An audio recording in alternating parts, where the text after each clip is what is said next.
Hello, welcome everyone to our Royal Ascot Antepost discussion. So we thought it'd be quite a nice idea to do just a broad sweep look through some of the main markets for Royal Ascot, having them from an Antepost perspective, seeing what we think is slightly misaligned, and yeah, just generally talking through the horses that are of particular interest to us. We'll be going from Wednesday onwards. We are going to record a Tuesday or day one podcast on Wednesday. I know that's complicated to say, but on the 11th of June, we'll record one for the first day. We'll have a 5-day deck at that stage, and it's such a fantastic day's racing. It requires an awful lot of attention and more than just a broad sweep general discussion, as that St James's Palace and that Queen Anne look, frankly, pretty phenomenal races. So really excited to be getting into it. It looks like we're going to it's slightly risky to say, but the mid-range weather forecasts would suggest that it could well be a good firm ground Ascot, which would be fantastic. That's the racing that you want to see at Royal Ascot. You don't want these 100-to-1 soft ground shocks. So hopefully the best horses will win. I mean, yeah, you might, Daniel. Backing Royal Rhyme, Antepost, no doubt. And yeah, let's get straight into it on Wednesday in Royal Rhyme's race. Actually, we'll start the discussion with the Prince of Wales. So a lot of the form at the top of the market of Prince of Wales comes from what was an especially strong Tassel's Gold Cup this year. That was on fairly different ground, is an important thing to note. And today we actually put up an article about the Foxes. So for those of you that are just watching this on YouTube, we tweet articles out, we email them out as well, and since putting that up, the market has moved from 40s into 33s. So if you want to make sure you get those 40-to-1 prices, then follow us on Twitter and follow us on email. The links for that will be in the description. But yeah, sorry, a deviation from the point. We put up an article about the Foxes. Do you want to quickly summarize that, Daniel, for those that haven't read it? And then also be interesting to know if there are any other horses towards the front of the market that you like.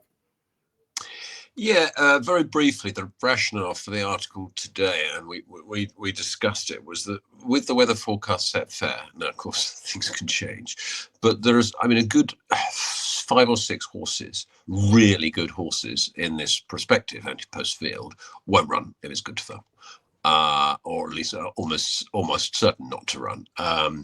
The likes of Almaquam has been said, Ed Walker will go nowhere near good to firm ground. Royal Rhyme will be below its best. White Birch will duck it if it's firm ground. Calpano, I don't think will take on the Colts. Fast ground again, I think she'll head to the Pretty Polly or somewhere.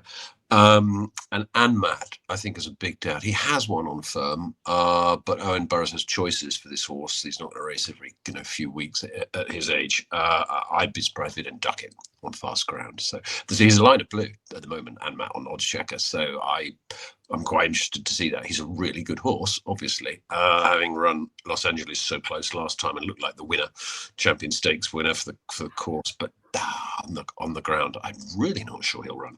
And the other rationale for the article, as well as the number of softies in here, is the ratings. There's only a spread of sort of £7 between top or bottom on these. It's quite a sort of squeezed concertinaed field. I don't think there are the big beasts and the no hopers. I don't think it's like that. So I just thought the Foxes, with 2 wins in his last 4 runs, good wins, and 2 really good placings in very strong races like behind Romantic Warrior in Hong Kong. He's only 5. He's strung together 4 good races in a row. He's exactly the kind of horse that I could expect could run into a place. I'm not saying he will, but at the 41 to put up, we put him up at, you're getting 8-to-1 for the place bit, and even 33s I think is reasonable at 13-2 for the place part. So that's why we did that. The other one outside I'd like to see dangerous to back now is Factor Cheval with his decent Ascot record. He's in the Queen Anne and this, and I'd overlook his Queen Anne sort of disaster last year when he and Bigroff went off like scalded cats and led the race and then fell in a heap. Factor Cheval took longer to fall in a heap than Bigroff, but they did both fall in a heap. With the ground riding fast, I suspect Factor Cheval will come here, and he'd be interesting. But at the moment, don't know if he's going. Los Angeles, finally. I don't know what your view is. My view of Los Angeles is a really admirable horse. I still think he's going to be better over 12 furlongs than over 10, particularly on fast ground. What's your take? Yeah, as you're probably aware, he's a horse I've always, to a fault, probably taken him on. Don't think he's pacey enough, and he was he was put in his place by Economics last year in the Irish Champion Stakes. There was his Economics is about double the price. Admittedly, there are an awful lot more question marks for him to answer, but 11-2 about a horse that certainly holds the best form in this race. Haggis has had this, the Prince of Wales earmarked for a while as somewhere that he's going to turn up. And although the drift is a concern, I'm getting more and more drawn to Economics, having been originally looking to take him on. He beat Almacan by 8 lengths last year.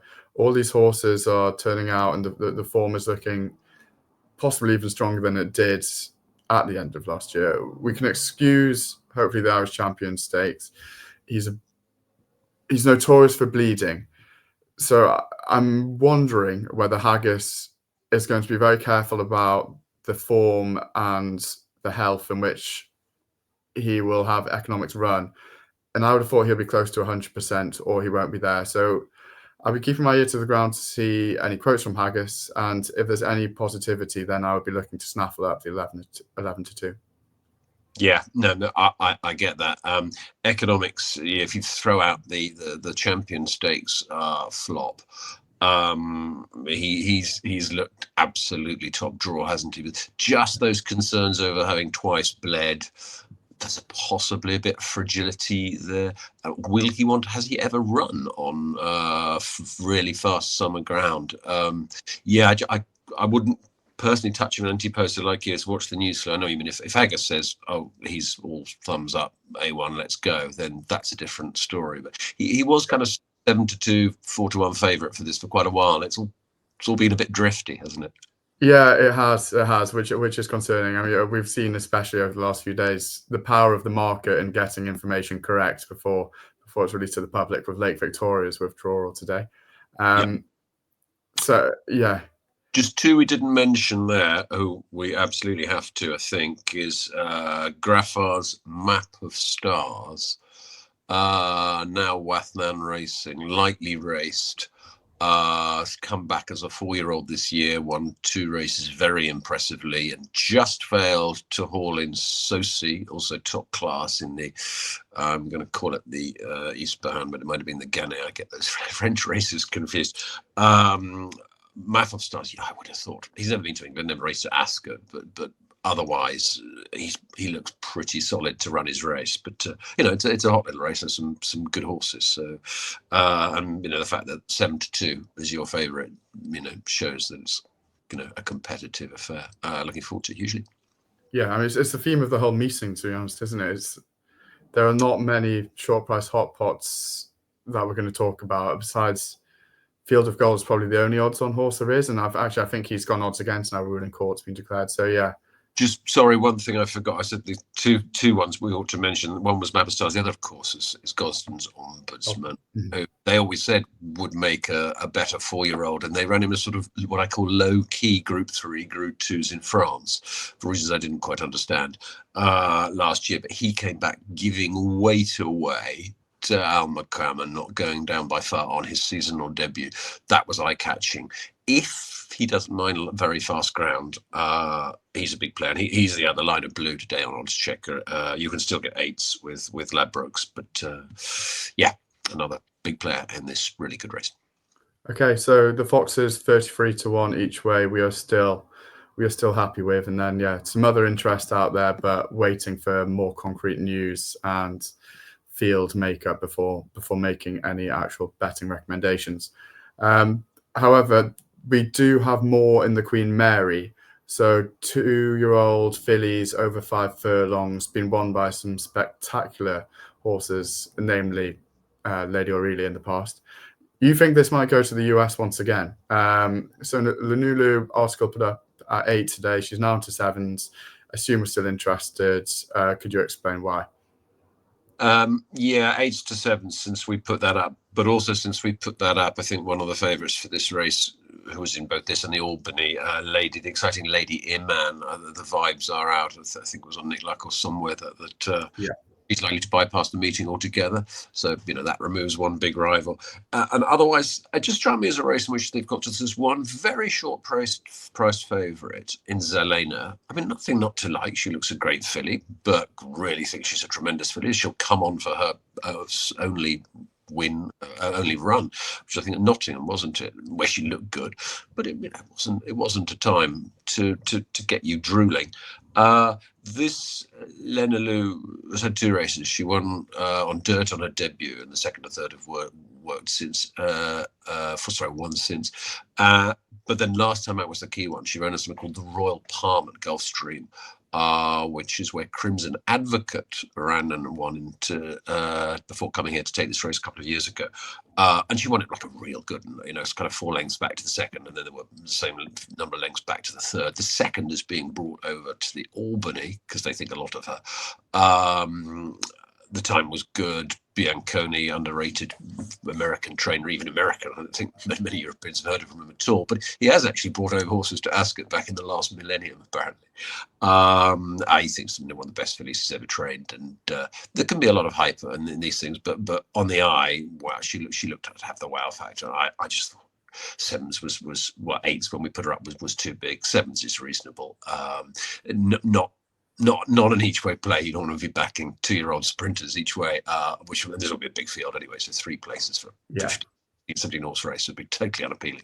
But I wouldn't be surprised. I would expect her to start favourite. I just thought she was too big and worth a poke to open your Wednesday betting at Royal Ascot. Yeah, I feel Wafnan 2-year-olds are the new Wesley Ward's 2-year-olds, where just immediately if one pulls clear by 2 lengths or so, no matter what the level of the race is, it suddenly shoots to the front of the market and is a couple of points too short. So it'll be interesting to see how they get on over the week and a whole and how they perform against expectation.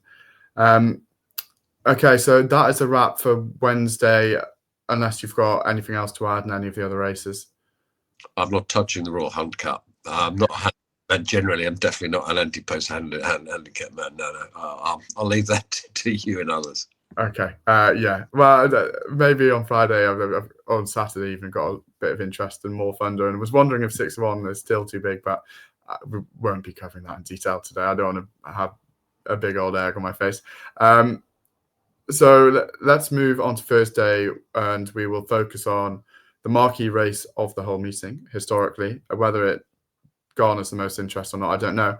But this is the Gold Cup, of course, and it's a lot more of an open race, potentially a lot more of an interesting race now that Kyprios is out. His replacement from the Aidan O'Brien yard is Illinois. So he'll be stepping up 5 furlongs since his Ledger second, where he was arguably, if anything, outstayed by Jan Bruegel, but that form looks even better after Jan Bruegel's pretty spectacular performance in the Coronation Cup. So will this be another big Group 1 heading to Aidan Ryan? It might, but no, I feel some 2 conflicting things about Illinois. One is he's a totally admirable horse. Really like it.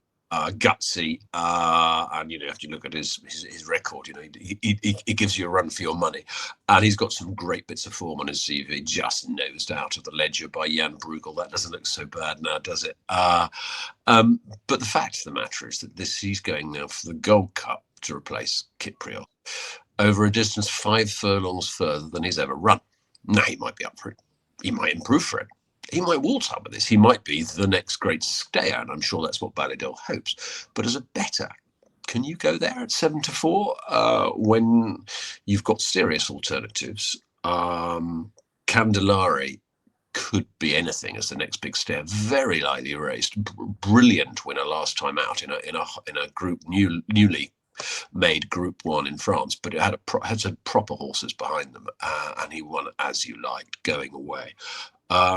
Very exciting. Trawlerman was beaten a length, or it wasn't beaten much by Kyprios in the Gold Cup last year, was he? And that's fast round. He won again very impressively first time out. Great Ascot record as well. Hasn't he won a Champions Day staying? Yeah, he beat Kyprios and a rather special ride from Frankie Dettori that day where everything on the front end was winning. Yeah, exactly. So basically, what I suppose I'm saying is that these three are very, very, exciting stayers. One is an established stayer, and the two are newly arrived at this distance. And I'd kind of make, them 3-1, 3-1, the three of them, or 7-2, the three of them. I wouldn't suddenly have Illinois at 7-4 just because it's Aidan O'Brien. Too much yard jockey is priced into that. I can't go there. What about you? Are you a bit keener on Illinois at the price? No, I'd actually started backing Kyprios at 4-1 last year for the race, and okay, have not really felt brave enough to look at the field since that devastating news. So, yeah, 7-4. Listening to you, I do agree to you. It is slightly on the skinny side, and when the staying element of Jan Bruegel's form hasn't truly been tested, whether you'd want to take a short price about Illinois, I agree. You wouldn't. Unless Aidan's has won everything on Tuesday and Wednesday, I don't think he'll be going off shorter than 7-4. Yeah, no, I'd be surprised as well. To just giving people the market, Illinois 7-4, Candelari 7-2. Definitely know which one of those I prefer at the prices. Trawlerman 4s. I mean, he's been steadily backed. I think Tom Seagallen picked him at his Antepost Gold Cup column in the Racing Post, didn't he? And since then, he's steadily come. And then, of course, his return was so good. Sweet William, possibly not completely out of it, but 11-2, bit skinny. He's had his chances. Jan Bruegel 8s. I mean, that's what a 1 in 1,000 chance of running. It's not happening, is it? No. And then you're into the big prices. I mean, Savannah's Night needs cut, decent stair, but needs soft. And unless if a monsoon suddenly comes and we see it's going to be a soft ground Gold Cup, I mean, I would rush to back Savannah's Night, but I don't think there's any way he'll come over on fast summer ground. Absurd 25s. I think he's missing the race and going elsewhere. Last I heard, I don't know, but he's not good enough to win this. Just two outsiders that struck me as worth monitoring, if possibly not worth backing now. Yashin. One as the outsider. I'm going to say something like that. Henry II at Sandown. I get my names of staying prep races for the Gold Cup wrong, but let's go with that. He was the outsider. Had little on him that day. Quite interesting. Ex-Jessica Harrington, now with Michael Bell. He's had wind surgery, and he showed a lot of promise, and then was more out than in earlier in his career. But with combination of the wind surgery and the switching trend to Michael Bell, if they run him, and I haven't had that confirmed, I mean, as he's 33s with Hills, he's as short as 14s elsewhere. Don't know he's going, but I would, if I could back him when I knew he was going before that price had gone, I would have interest on him. And the other one, just to monitor if he turns up, I've no idea, is a horse that completely flopped in the race won by Candelari in France, Dubai Future. 9-year-old gelding, beaten 25 lengths last time out. Why would that appeal? It's just, maybe you should never take Maidan form and translate it, but there were back-to-back brilliant Maidan wins over the Carnival this season, including the big race on Dubai World Cup night, where he relaxed out of the back and absolutely motored home. Last time out, for some reason, I don't know why he's gelded and he's 9. He just was a bit coltish. You can say that about a 9-year-old gelding. And he didn't settle. Maybe it was that. Maybe the Maidan form was just a freakish, peak in his dying career, and it's not going to be repeated. But I'd be just a little interested if he turned up and was a massive price as an each way poke. Okay, yeah, interesting. A couple outsiders to add to the mix there for the Gold Cup. I will quickly mention military codes for the Norfolk Stakes. I appreciate he has since been made shorter for the Coventry, which I think is a little bit crazy, and maximised. Looks like he could be Godolphin's Norfolk horse, despite military code having 1/5 and maximised having 1/6. But yeah, the form of his win at Ascot, where he was giving about £8 to the second and third, worked out very well with both of them having gone on to win. And as soon as Appleby lets us know where his 2-year-olds are going, I will be probably looking to back military code, especially if it's in the 5 furlong Norfolk Stakes. He seems to have a very strong bunch this year, with Tree and Moore looking very impressive, and Maximise also winning well on Derby weekend. but yeah, Military Code's got the 5 furlong form, and yeah, would love to see him turn up at the Norfolk. And if he did, 10-1 would be a crazy price. Yeah, I sort of watch these sort of juvenile, musical chairs with great awe for anyone who plunges into not knowing which is where. I'm also sort of slightly sulking about the juvenile races for the Colts, having had my one Antepost bet was Albert Einstein at 5-1, and of course he's missing the gig. So and I won't go in again. But yeah, Military Code, he's still in both, isn't he? Yeah, Naval Light is another who's still in both.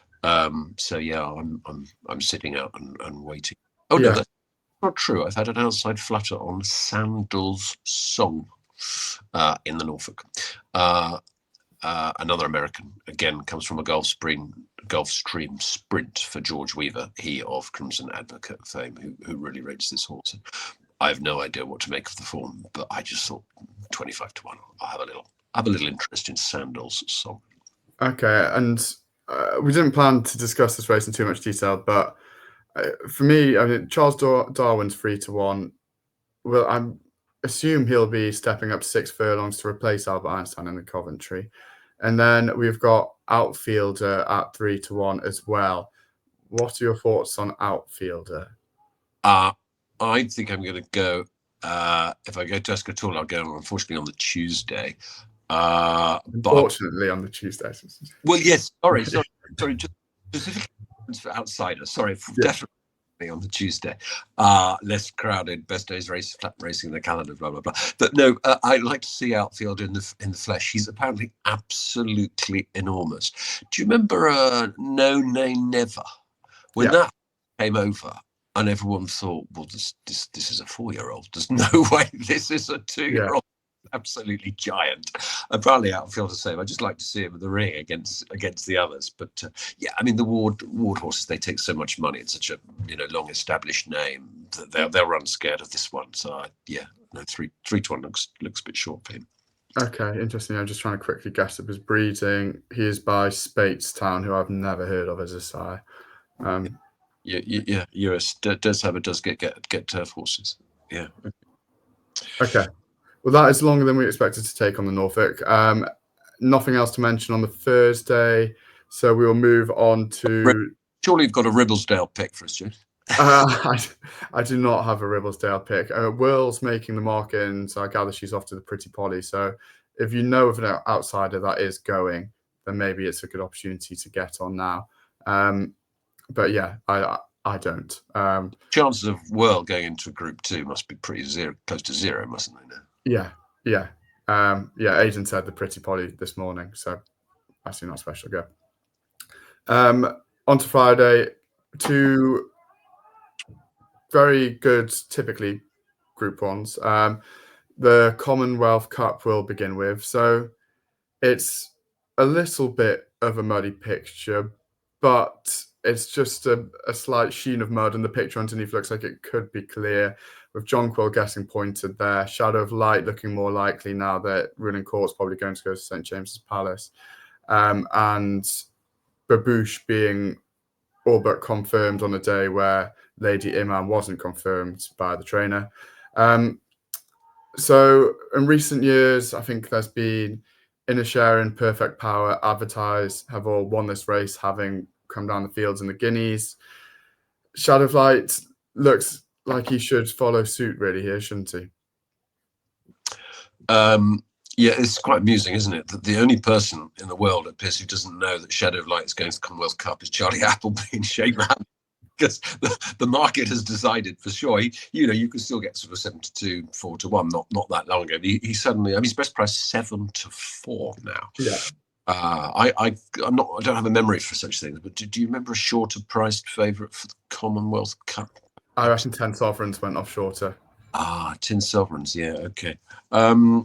But yeah, so yeah, Antepost 7-4 for an 18-20 horse Commonwealth Cup. No, thank you. Yeah, I mean he's clearly trained on fast-ish ground at HQ. He looked brilliant in the Guineas, only to be hauled over at home by 2 top class milers. It was clear of the rest of the field. Whether he really wants fast summer ground is a question mark. But basically, it's just about, for me, it's just about price. I couldn't take a 7-4 shot 3-year-old in an 18 horse race on their first drop to sprinting this season after a mile. No, I couldn't do it. How about you? Yeah. I think he'll go off shorter. Wow. Whether I think he deserves to or not, I don't know. But I think he will go off shorter. I'll go as far as to say when Field of Goal or Ruling Court win the Guineas. Win the St James's Palace, that Guineas form will look even more exceptional. We didn't come. Yeah, I can see him going off 5-4 or something in that region. So maybe if you want a back to lay play, you could go with that, but it's not a confident theory. We put up Arizona Blaze earlier in the season after a very impressive French run. He then performed quite poorly at Haydock. Do you think there's any excuse for that run? Haven't heard from Adrian Murray about whether he thought there was a particular reason for that. He still believes in the horse. Trouble is, and it's annoying, we put him up and he was looking like he was going to turn on to be a proper sprinter after some amazing sectionals at Chantilly, but he fell in a hole in this, I think it was the Sandy Lane, wasn't it, having led until the last furlong. And yeah, he's also now, I think he's in the King Charles III or King Standers one. So difficult to have faith, A, that he'll certainly come here now, depressingly, but B, can he bounce back? Forgive a horse a bad run, fair enough, but, having got involved once, I won't go back in for him. Looking else at the top of the market again, Babouche is now weak. Or weakish, having been a very solid, strong second favourite, indeed earlier, even vying for co-favouritism when it was not clear that Ruling Court would drop back to Mile and Shadow of Light might go to the St James Palace. But I suppose that's to do with the fact that the day Jonquil is also. Yeah. But I don't think there's any suggestion at all that Babouche will have any other target. I think she's coming here. And she was dull on seasonal road appearance, but really good last time. And she has some really eye-catching performances last year. So still expect her to run well. Sorry to interrupt, but Joe Lyons mentioned his own lack of confidence in his stable form at the minute. So that might be part of the reason. You're saying that's largely down to the worst of horses in his string performing badly, but yeah, the stable form seems to be a bit of a concern. Okay, right, that's interesting. And as for Jonquil, you and I, we just want to tear our hair out. Well, you've got more to tear out than me, but this was setting the perfect each way St James's Palace play for who we both strongly believed was the best horse in the French 2000 Guineas. Yeah. The only one of the leaders to race up with that in the teeth of that fierce pace. Barely beaten by Camille Pizarro. Absolutely right for another crack at a mile. But they're dropping it to 6 furlongs because, of course, they have the St James Palace now with a superstar in it. So they think, well, what's the point? Yeah, a shame. I don't know what to make of him drop to 6 furlongs. He's a line of blue, and odds checker down to sort of 8-9 to 1, third favourite for this race. Would you fancy him as a reinvented as a sprinter after that French? I was thinking about the French race quite a lot. Whilst obviously he was on the pace for a long way, and the pace collapsed. So that almost tells you two things. It's just that he's got a good level of stamina over a mile, but it also tells you that he's able to maintain a pace that other milers are not able to maintain. So if he's able to get onto the front end on a stiff Royal Ascot 6 furlongs, he'll be an interesting player to stay on and maybe hold on to a place. But whether he has the sparkling turn of foot and pace required over Shadow of Light, you'd be surprised. Yeah, maybe sort of, the stiff 6 at Ascot will help him in that respect, isn't it? It's not like a Haydock 6 or something like that. Yeah, I mean, fascinating race. Below him, you've got the two Coolmore Colts, which only two will go, presumably. Sorry, only one will go, presumably. The vibes I gather is Ides of March here and Whistle Jacket to the King Charles. Is that what you? I have no. No, I hadn't heard anything. But kind of be surprised if either was good enough. Though again, Ides of March I think was picked by the Racing Post in his Tom Seagull's Antepost preview for Ascot. After his run, after his Haydock run, or was it before that? I'm gonna say between 2 and 4 weeks ago, but precisely when I can't remember. Okay. What morning, let alone when Tom Seagull wrote that. Yeah. So I would just be surprised if he put him up after his Haydock run, because I thought he was quite disappointing then. And on the outsiders, I've got one winking at me. Is there anything that grabs you further down? You're straight into the 20-1 plus once you've gone past Ides of March. So in other words, after the first 5 of the betting, you've got 20-1 shots. Is there anything that grabs you? No, nothing stands out. Are you gonna say Tropical Storm? Would be my guess. I wasn't actually, though. I mean, there are a number of outsiders who, wouldn't shock you if they run an absolute monster race. Tropical Storm is one. Liavani, of course, with a Royal Ascot form bouncing back. That would be no surprise. Come back to the Racing Post. Paul Keeley, betting editor, picked her in his Ascot preview column today in the Racing Post. Arabian Dusk was right back to her best after 2 dull runs last time out sprinting. But the one that really, really interests me, but it's dual entered in the King Charles III as well, is Big Mojo. I'd suggest anyone who interested in this race looking for outsider, re-watch that Sandy Lane Stakes, won by Symbol of Honour, the gelding who can't come here for obvious reasons because it's gelding. Big Mojo was just like absolutely locked with absolutely nowhere to go for the last furlong and a half. It must have been unbelievably frustrating for the jockey who managed to pick the 2 slowest horses in the field to find himself behind when it all got going.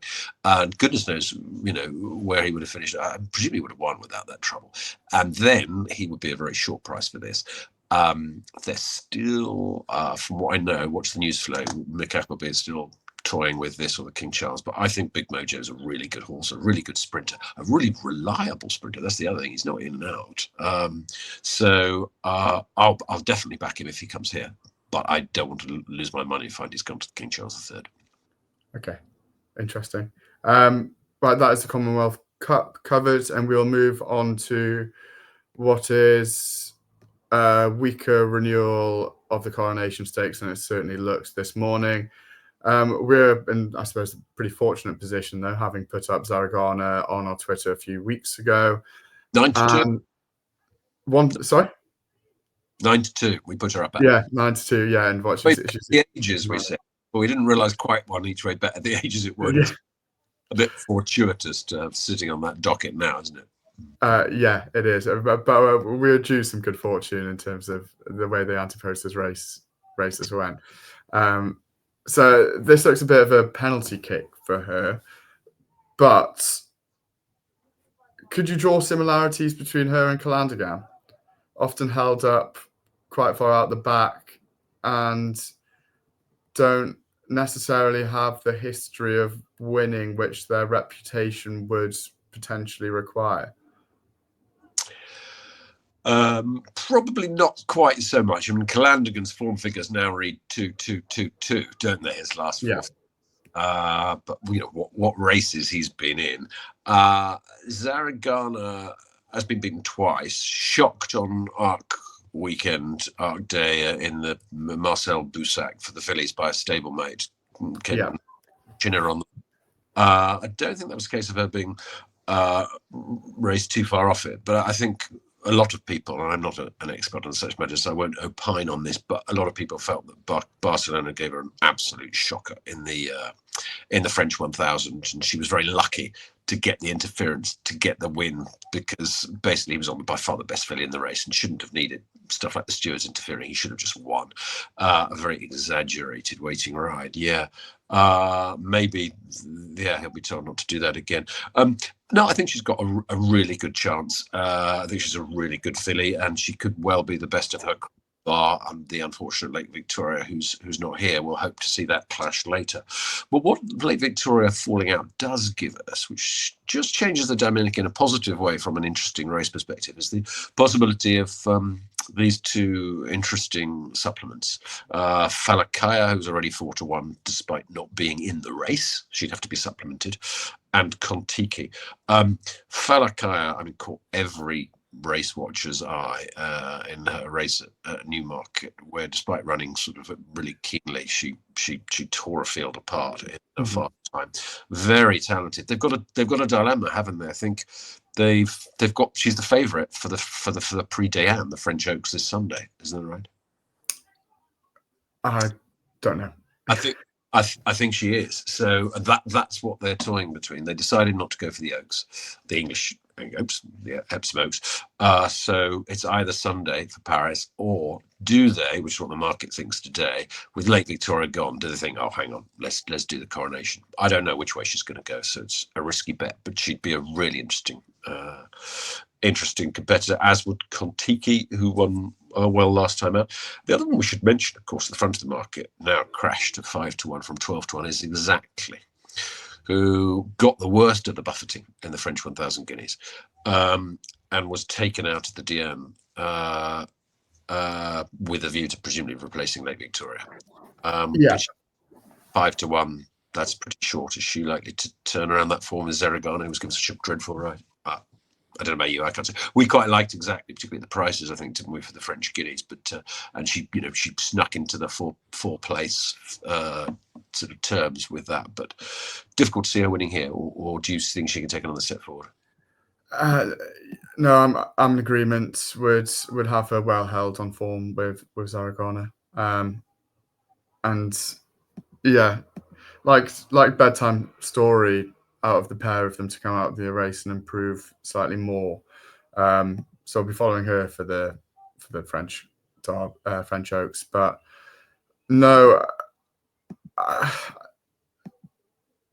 the race has still got a bit of shape to take, to be honest with you, with the second favourite and third favourite both requiring being supplemented. So I haven't dug too deep and don't have too strong a view at the minute. Looking down the betting, then you've got She's Perfect, who was between 5 and 10-1, but that would require connections to do a complete flip. They had to decide to go to the Diane, not to the rematch of Zaragoza, particularly with Lake Victoria here. With Lake Victoria out, do they go again? She's Perfect has beaten Zaragoza a nose and been beaten by Zaragoza a neck in her last two runnings. So on the face of it, if she were to come here, 6-4 versus 10-1 looks an insult. But I wonder if they will change their mind. Who knows? Desert Flower, Line of Pink, surely won't come here. Bedtime Story, I think, is going to be the Ballydore's main hope for French Oaks. So I'd be pretty surprised if they came here. And then you're into the lightly raced Chantilly Lace, who disappointed on her seasonal reappearance, and the horses who were beaten badly in the Curragh that plenty of people liked for that race, including me, Flight and Simmering. Don't know why those two ran so badly in Ireland. This was always going to be the main race of their, main summer, and the question was, would they go to Ireland or just come straight here? In the end, they took them both to Ireland. I imagine they will run here, and who knows if they could bounce back. But I think Flight in particular has got real talent. I might be tempted to forgive her that. Yeah. Albertine just saw his 40s. Not sure what the news flow is after the Oaks, but if she was to drop back to a mile, it would be a very quick turnaround. But 40s would be a big price. Yeah. 12 days after a mile and a half, and stamina ebbing away. Yeah. Duty first at 50s. She bounced back, didn't she, to some extent in the Irish? She came fourth, didn't she? But and maybe around a bend, I don't know, might you get her stamina a bit more. That just caught my eye, but I don't know if she'll go. But yeah, no, I think it is. I think this is really all about the front of the market, because we don't actually know who the horses are at the front of the market. We won't know later this week, will we? Yeah. In that case, we should probably move on, and we'll move on to the Saturday. And let's talk about the QE2, or is it called the Queen Elizabeth II Stakes at this stage? I forget its name, but Second Jubilee. Get it right? Jubilee. Apologies. Yeah. It's had 4 or possibly 5 names in the 2.5 decades I've been following racing. 3 decades. Yeah. Absolutely ridiculous. Yeah. Just don't get me started on this. So without liking the name, I do know that you do like Satono Rev in this, who we put up a month or 2 ago. Also, after Top Gear's last run, put him up at 16s. Are we still confident about the 2 of those? Yeah, we're confident they're really good sprinters, are going to run really good races. Top Gear's half to 8s since we put that up at 16s, and Satono Rave also 8s, but down from only 10s. Was never bigger than that. The rational times Satono Rev, which would still sort of applies really, is the British, and Irish 6 furlong sprinters have really not been a great bunch for a while. I think that there's a general consensus of that. So Raiders, ripe to take this. And so Turner Rev has the last 4 or 5 runs. There's one bad run back, but the last 3 have been really good, including a form tied in with Kai Ying Rising. I think that's the top-rated horse on the planet. Absolute superstar, Hong Kong sprinter. And one of his defeats to this was beaten just 3/4 of a length. I mean, that form is absolutely light years ahead of any of the British Irish contenders here.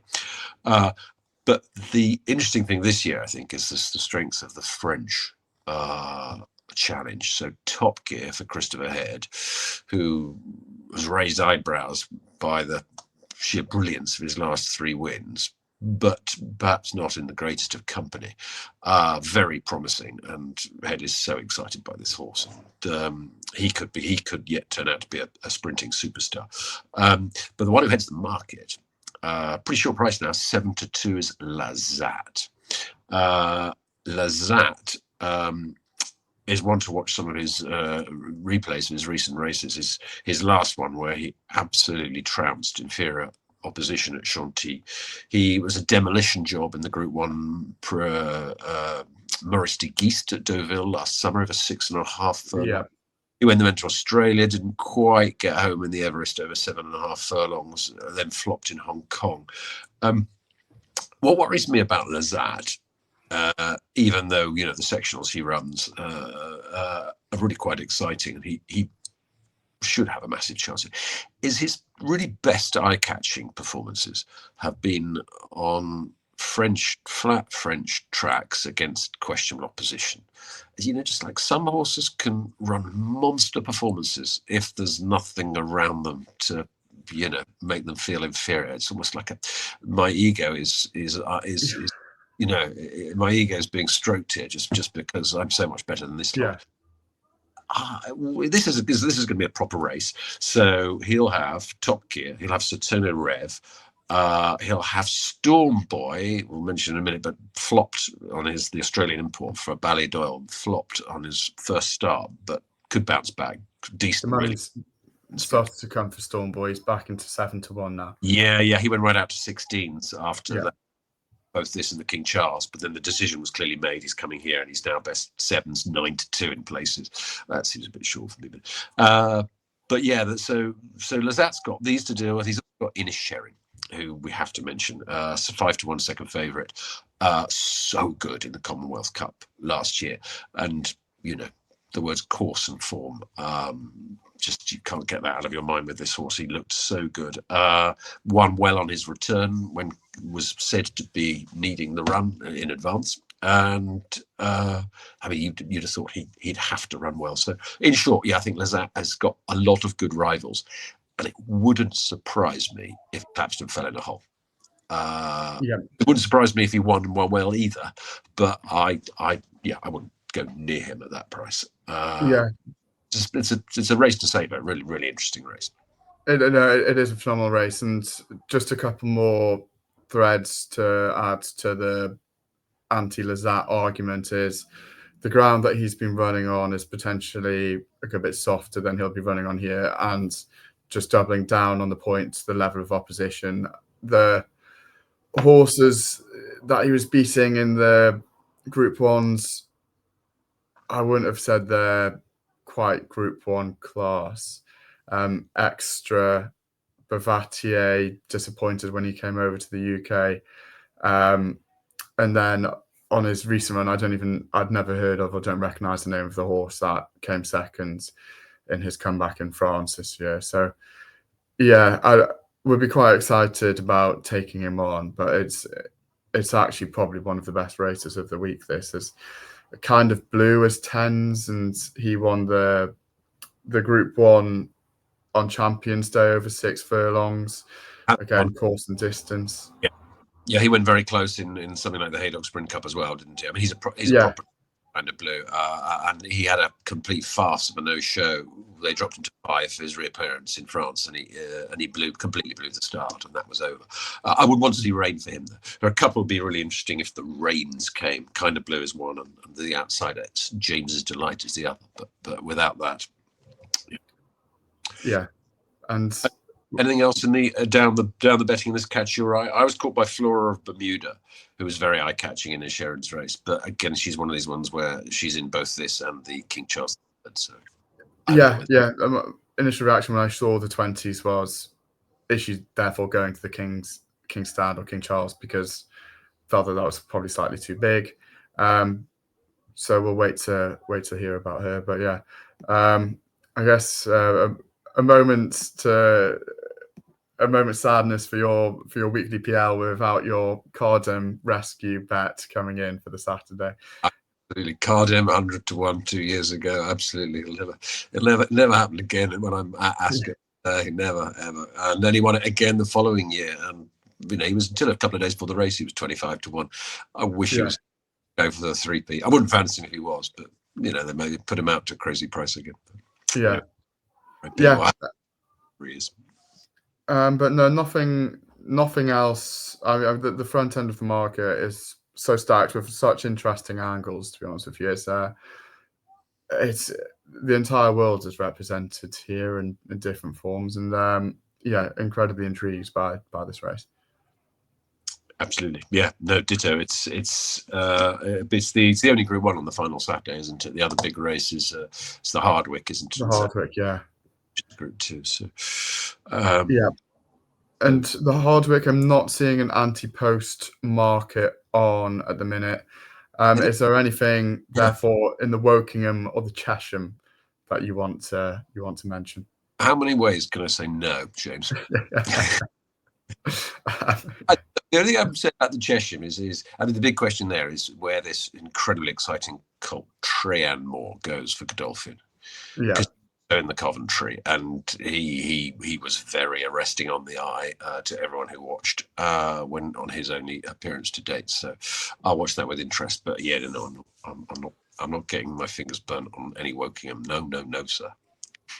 Okay, well, the braver amongst you will be potentially interested in more Thunder at 6s, who looks very well handicapped, having bolted up at Newmarket recently, and Haggis having gotten lined up for this.